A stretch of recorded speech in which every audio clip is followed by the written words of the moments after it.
right, Mr. Reyes, tell us what a depo is. A deposition is almost as if you're going to court, as if you were in front of a jury speaking your truth. But in order to get to a depo, we have to file a lawsuit.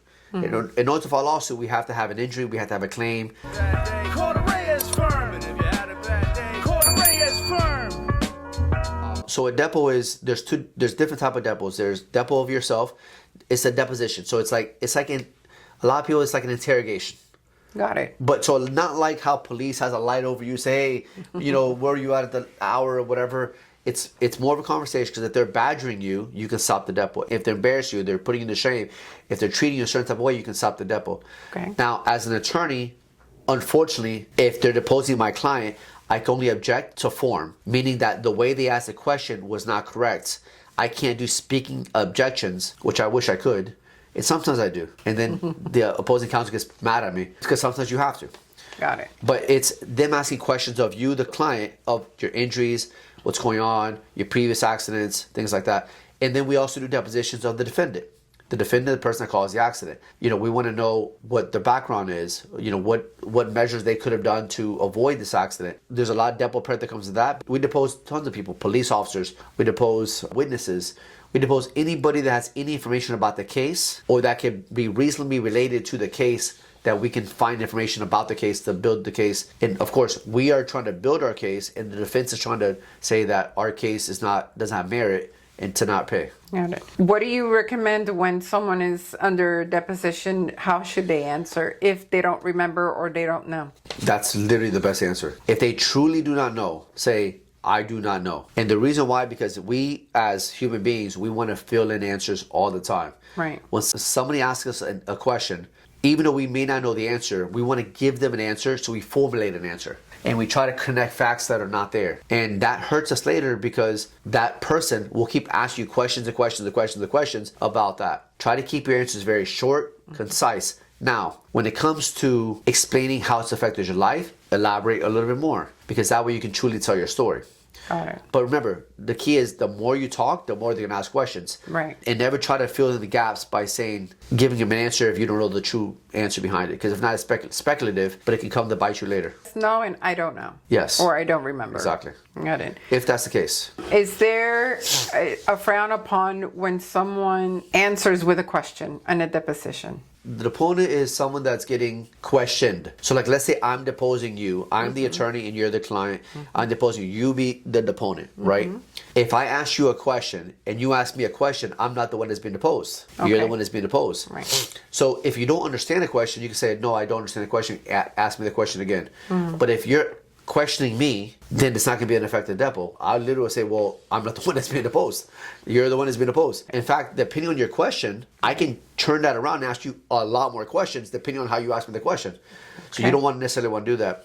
And one thing I want to talk about depots, actually, that we're bringing this up, not on the question side, but just professional. It's as if you went to court. I've seen people in tank tops. I've seen people at the gym. I've seen people cutting their grass. Thank God it's not my clients that have done that. Right. Mowing the lawn, holding their phone, doing depositions. Imagine that being in front of the jury. Right.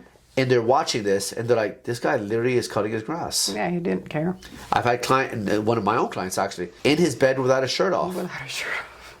I had to drop the client. Because the thing is that, like, if they ever play that later on in live, you're going to look really bad. So you still need to be professional, be courteous, do not use profanity. Is there such thing like called a golden rule where there's certain keywords that you shouldn't be saying? Yeah, so golden rule happens more in live court, not so much in depositions per se.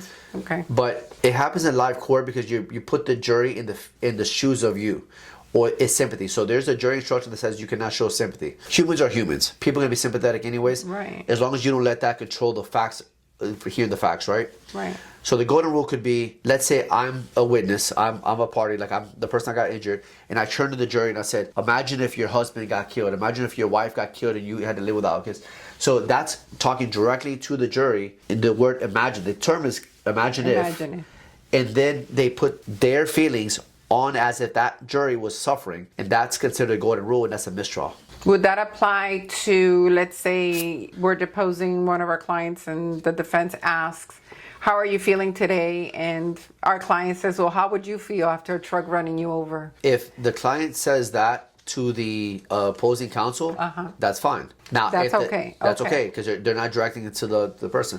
But Got if the it. client says, turns to the jury and say, imagine, jury, if your husband got hit by a truck, how would you feel? That changes the narrative. Got it. And what do you mean why talking too much can hurt your case?